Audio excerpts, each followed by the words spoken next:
В театре юного зрителя открылся 91-й сезон. Старт ему дала премьера «Гроза» Островского. Поставил спектакль молодой режиссер Иван Чигасов. Он предложил актерам поэкспериментировать, а зрителю задуматься о том, хорошо ли мы знаем школьную классику. На какие неожиданные выводы может натолкнуться постановка, расскажет Наталья Егорова.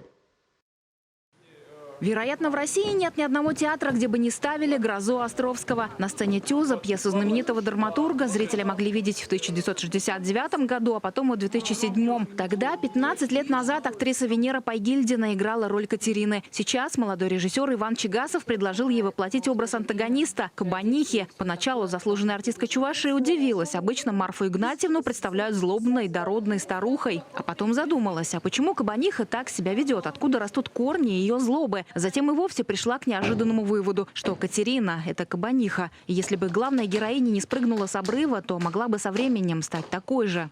Я еще тогда задумалась, а и правда, она ведь тоже женщина, она тоже любит. Она сейчас вдова.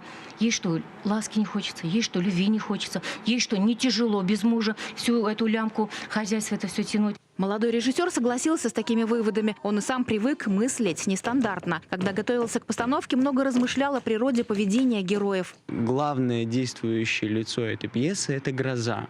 Как метафора, как образ. И тогда возникает такое видение, по крайней мере у меня возникло, что гроза – это нечто, что создают сами люди. А так и получается по пьесе, что эти люди, они могли бы жить очень счастливо, потому что местность превосходная, берег Волги. Ощущение грозы здесь витает в воздухе постоянно. Артисты будто отбивают ритм стихии. То глухо, издалека, то в полную силу.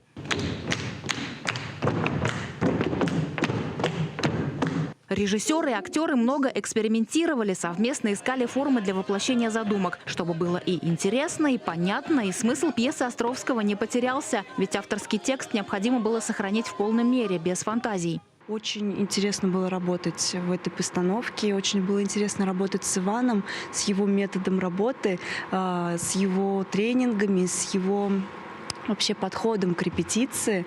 Было очень занимательно.